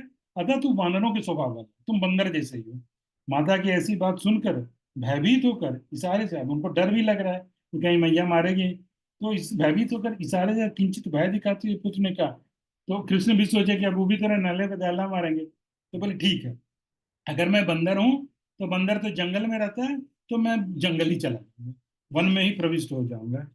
तो माँ के मन में ये विचार आता है कि कौन जाने ये इतना अभिमानी बालक, इतना इगोइस्टिक चाइल्ड जो है ऐसा कर भी सकता है, हो सकता है वो ऐसा कर भी ले। तो तब तो जंगल में ही चले जाना चाहिए। तो वन प्रवेश के लिए इसको तो माता क्या सोचती है, इसलिए इसको क्या करना चाहिए, इसको बांध लेना चाहिए। इसको बांध कर रखना ही हमारा कर्तव्य है, क्योंकि क्योंकि मैं अकेली घर को संभालूं, इस बच्चों को संभालूं, दोनों को संभालना कठिन हो जाएगा। तो इसलिए मैं इसको बांध देती हूँ। तो यहाँ से दाम बंधन शुरू होगा, जो हम लोग अगले क्लास में करेंगे। श्री कृष्णचंद्र भगवान की जय। हरे कृष्णा कृष्ण कृष्ण हरे हरे, हरे राम हरे राम, राम राम हरे हरे। तो आप लोग का बहुत बहुत धन्यवाद। तो काफी 15 मिनट थोड़ा एक्सटेंड भी हो गया, ज्यादा हो गया, आधा घंटा। हरे कृष्णा प्रभु जी। प्रभु जी, आई विश वो थोड़ा सा कृष्णा जब अपनी मम्मी की गोदी में बैठ के अपनी ग्लोरीज को सुन रहे थे, उसका थोड़ा और विजुअल इफेक्ट होता तो अच्छा रहता। अच्छा। वो जब बेड पे लेटे हुए थे और अपनी ग्लोरी सुन रहे थे। नहीं नहीं नहीं, जब वो गोपीज कृष्णा के बारे में बता रही थी कि ये ऐसे करते हैं, ये ऐसे करते हैं, जब कंप्लेंट कर रही थी अच्छा अच्छा, वो गोपीज। कंप्लेन जो कर रहे थे, हाँ कंप्लेन कर रहे थे। वो वेरी सारा नाइस, वेरी पूरा ब्यूटीफुल। ये सारा विजुअलाइजेशन हमको हमारे माइंड में करना है। Thanks Prabhu ji, Hare Krishna. Thank you. तो वही वही हमारा साधना है, कि कृष्ण के ये लीलाओं के अपने मन में बार बार।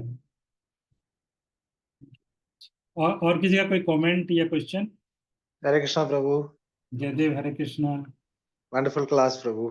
Thank you. Very, very, very sweet to hear these pastimes.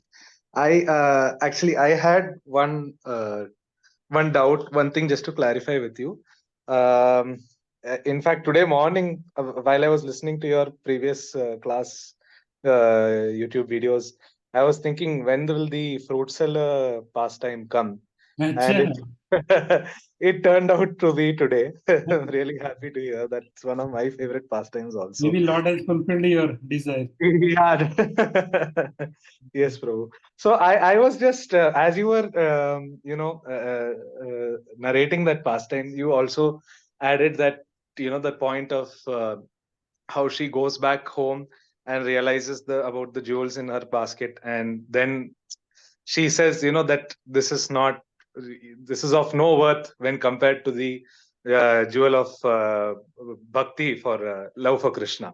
So as you were narrating that, I was just browsing online for the same pastime, and I found one blog on Desire Tree.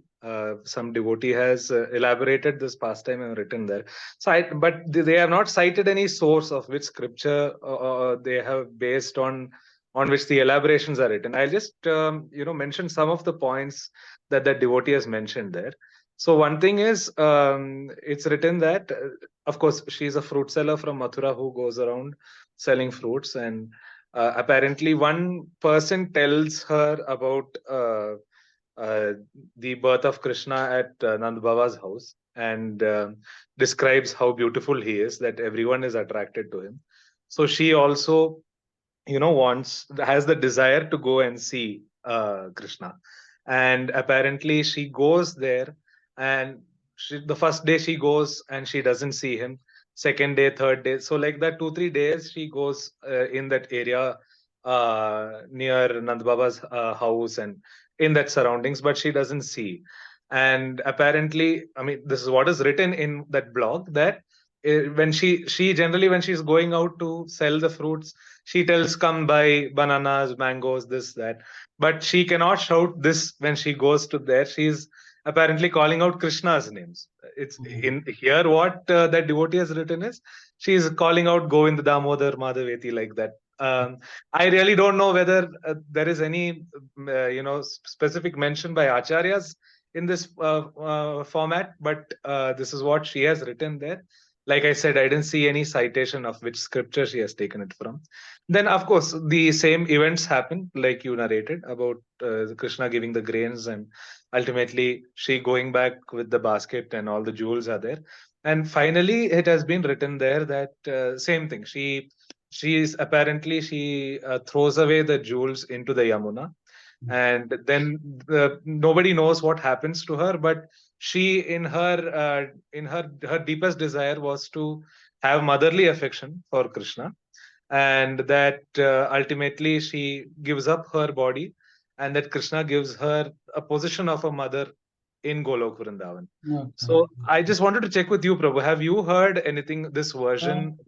This much I have not heard, but maybe I don't know from where he is speaking, or Acharya's commentary and all I have not seen. Right. Maybe I'll try to see if there is any further elaboration there.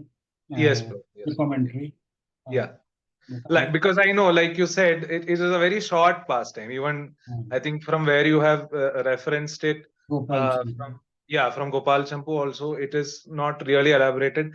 And in Bhagavatam, I think it's only mentioned in 1 or 2 verses and not more than that. Maybe it would be there, but I don't know. I don't know. I have to check. Right. I'll check commentaries and Anand Vindan Champu, and I'll see if there is any further elaboration there. Yes, Prabhu. I'll do one thing. I'll drop the link on WhatsApp. You can also, or in the group, even others can anyway. Basically, like that Bilva Mangal Thakur, that book is there, na? In that for gopis, like it is written. Okay. To Kama Akhil Gopakanya. Like the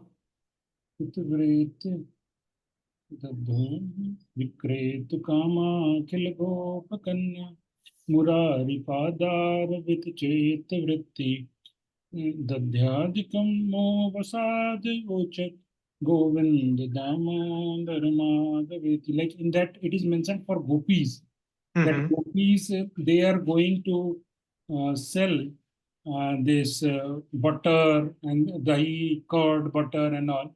तो ये लोग वो बेचने के लिए वो मथुरा जा रहे हैं.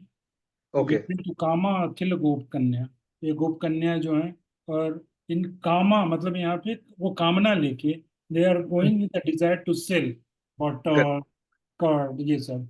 और लेकिन उनके हृदय में जो है उनका ध्यान जो है वो कृष्ण पे है, बाल मुकुंद पे है. तो ये बोलने के बदले कि दही ले लो, माखन ले लो, वो बोलते हैं गोविंद ले लो, दामोदर ले लो, माधव ले लो. Right. Govinda Damodar. So in the Bilva Mangal Thakur, that initial thing we have recited few words. Correct. This we have not recited. This part I have not recited. I thought that I will do it later, but फिर नहीं किए. तो उसमें एक line ऐसा आता है, but ये फल वाली के लिए है कि नहीं, मतलब मुझे मालूम नहीं, कितना पता. Okay, Prabhu. Thank you, Prabhu. Thank you. वंदना माता जी, एक्चुअली आपका जो क्वेश्चन था ना लास्ट क्लास में, तो उस पे आई हैव मेडिटेटेड ऑन. तो जैसे आपका वो क्वेश्चन था ना कि जो महाविष्णु जो हैं तो उनके शरीर से बहुत सारे ब्रह्मांड निकलते हैं. आप है ना वंदना माता जी? प्रभु जी, हाँ, दंडवत प्रणाम. तो उनके बहुत सारे और बहुत सारे ब्रह्मांड में अलग अलग साइकिल चल रहा है कहीं पे. तो जब वो सांस लेंगे तो फिर ऐसा होगा कि किसी जगह तो भाई सतयुगी चल रहा था, या वो जो कालक्रम है वो खत्म नहीं हुआ होगा, और वो मर्जिंग का टाइम आ जाएगा, मतलब वो सारे ब्रह्मांड जो है वो विष्णु भगवान के शरीर में चले जाएंगे. तो ये आपका क्वेश्चन था कि मतलब वो कैसे वो साइकिल कंप्लीट नहीं हुआ. तो बेसिकली मैं थोड़ा इसके ऊपर बेसिकली सोचा, मेरे को जो अपना रियलाइजेशन हुआ दैट आई एम शेयरिंग, तो उसका बेसिकली सिंपल ही है कि जैसे वहां पे हम ये चीज तो देख सकते हैं कि भाई कालक्रम में क्या डिफरेंस है. टाइम स्केल जो है महाविष्णु के स्केल में, वहां पे एक बार वो सांस छोड़ते हैं तो ब्रह्मांड प्रकट हो जाता है, और सांस लेते हैं तो ब्रह्मांड चला जाता है. तब तक तो यहाँ पे ब्रह्मांड में खरबों अरबों असंख्य मतलब समय बीत जाता है. ना जाने कितने बार ब्रह्मा जी का जन्म हुआ और उनका पूरा उन्होंने शरीर छोड़ा. ब्रह्मा जी के 100 वर्ष हो गए, और जो ब्रह्मा जी का एक दिन में कितना लंबा है, उसमें भी कितने हजार बार चतुर्युग बीत गए, और इस ढंग से जो भी है. तो मतलब वो मुझे यही हुआ कि जैसे जब वहां पे चीजें इतनी फास्ट हो रही है कि जब उन्होंने सांस भी छोड़ा होगा तो जितने ब्रह्मांड उस समय एक साथ प्रकट हुए, तो अपन मान सकते हैं कि कुछ उसमें एक साइकिल चल रहा होगा. मान लीजिए सतयुग से शुरू होकर एक साइकिल, और जो थोड़ा लेट से प्रकट हुए होंगे, मतलब उसी इंटरवल में इन फ्यू सेकेंड्स कुछ ब्रह्मांड पहले आ गए, कुछ बाद में. बाद वालों और पहले वाले का साइकिल आगे बढ़ गया, दूसरे वाले का साइकिल अभी पीछे है. तो जब ऐसे खींचेंगे भी तो जिस ऑर्डर में वो प्रकट हुआ उसी ऑर्डर में उनके शरीर में वो सारे ब्रह्मांड समा जाएंगे. तो समाते समाते में वो कुछ एक सेकंड में ही उतना हो ही जाएगा क्योंकि ये मैंने किसी से पूछा, to one very senior devotee, कि उन्होंने बोला एक्चुअली एक महाराज से, तो उन्होंने बोला कि मतलब वो साइकिल तो कंप्लीट होगा, साइकिल ऐसा अनकम्प्लीट नहीं रहेगा। तो वो साइकिल कैसे कंप्लीट हो जाएगा, तो उतने ही सेकंड में, मतलब ऐसा हुआ ना कि एक ब्रह्मांड पहले आया और दूसरा बाद में आया, उतने ही देर में उतना, क्योंकि आप समझ सकते हो कि पूरा का पूरा ड्यूरेशन ही इतना छोटा है, उसी में इतना कुछ हो जाता है। तो वापस आने में भी छोटे से ही फ्रैक्शन ऑफ सेकंड में ही वहां पे कई सारे योगा वेगा होकर और साइकिल कंप्लीट। तो आई होप कि शायद आप सेटिस्फाई होंगे इस आंसर से। This is like a logical answer basically. Thank you Prabhu ji. वही मैं सोच रही थी कि कैसे होता होगा, जैसे हम्म। इनकम्प्लीट तो नहीं रहता होगा साइकिल। हाँ, तो अनकम्प्लीट तो नहीं रहता। तो मैंने एक महाराज जी से पूछा, तो उन्होंने बोला कि अनकम्प्लीट तो नहीं रहता है, सारा के सारे कंप्लीट होते हैं। तो फिर ऐसे ही है कि उतने ही काल में, उतने ही ड्यूरेशन, एक पहले गया एक बाद में गया, ऐसे करके भी उतने में ही सब मैनेज हो जाता है। लेकिन ये महाविष्णु के शरीर में कितने ड्यूरेशन तक रहते हैं? कितने ड्यूरेशन तक रहते हैं? नहीं, हाँ। वो तो बहुत लंबा समय है ना मतलब। तो फिर तो वो तो पूरा का पूरा, जब अगली सृष्टि जब होगा, अच्छा महाविष्णु में तो वो बोल रहे हैं ना कि सांस छोड़ रहे हैं तो प्रकट हो रहा है, सांस ले रहे हैं तो आ रहा है, यानी अगली बार फिर सांस छोड़ेंगे तो प्रकट होगा। लेकिन एक समय में तो फिर वो महाविष्णु भी, फिर वो भी ऊपर जाके गर्भोदकशाही विष्णु, मतलब वो महाविष्णु भी जो संकर्षण वगैरह में जाके मर्ज कर जाएंगे ना। जैसे जैसे अनवाइंडिंग हुआ है, वैसे ही वो रोल बैक भी होगा। जैसे क्रिएचर से यूनिवर्स आगे फैला है, वैसे ही वो सिमटता जाएगा। तो महाविष्णु आए, फिर उसे कर्णोदक विष्णु, कर्णोदकशाही आए, उनसे गर्भोदकशाही, क्षीरोदकशाही सब आए। फिर क्षीरोदकशाही, गर्भोदकशाही में, गर्भोदकशाही कर्णोदकशाही में, यानी महाविष्णु में, फिर वो संकर्षण में, ऐसे करके रोल बैक होगा। फिर तो बाद में जब नेक्स्ट टाइम सृष्टि होना है, तब वो जाके फिर से भगवान माया को प्रतिष्ठिपात करेंगे, और फिर वो कॉम्प्लेक्स साइकिल फिर से चालू होगी। वो तो बहुत लंबा ड्यूरेशन है कि जब नेक्स्ट साइकिल ऑफ क्रिएशन, मतलब प्रकृति का जो। और दूसरा ये भी, जैसे आपने भागवत में पढ़ा भी होगा कि ये मटेरियल वर्ल्ड जो है वो स्पिरिचुअल वर्ल्ड का एक छोटा सा पार्ट है। इट इज लाइक, वो मेंशन है, it is like one cloud in the spiritual world. तो वो चीज है। तो एक्चुअली उसमें ही बोल रहे थे, जैसे मैं उस दिन बोला ना, मटेरियल वर्ल्ड का एक कॉर्नर में वो रमा वैकुंठ है। तो एक्चुअली महाराज बोले थे कि ऐसा नहीं सोचना चाहिए, वो ये सोचना चाहिए कि स्पिरिचुअल वर्ल्ड के एक पार्ट में मटेरियल वर्ल्ड है। It should be other way we have to think. But जैसे भी, मतलब दोनों ही तरीके से समझ सकते हैं। बट यहाँ वो था कि रमा वैकुंठ जो है जहाँ पे जय विजय थे, तो दैट इज कंसिडर्ड कि दैट इज पार्ट ऑफ, वो इसी रेल में था, वैकुंठ के इधर ही था। क्वाइट कॉम्प्लेक्स, मतलब सब क्रिएशन वगैरह में, creation is quite complex Bhagavat. Thank you Prabhu ji. Hare Krishna. धन्यवाद प्रभु। तो ठीक है, देन विल एंड ही है, इसको यहाँ पे विराम देते हैं क्लास को। हरे कृष्ण प्रभु। हरे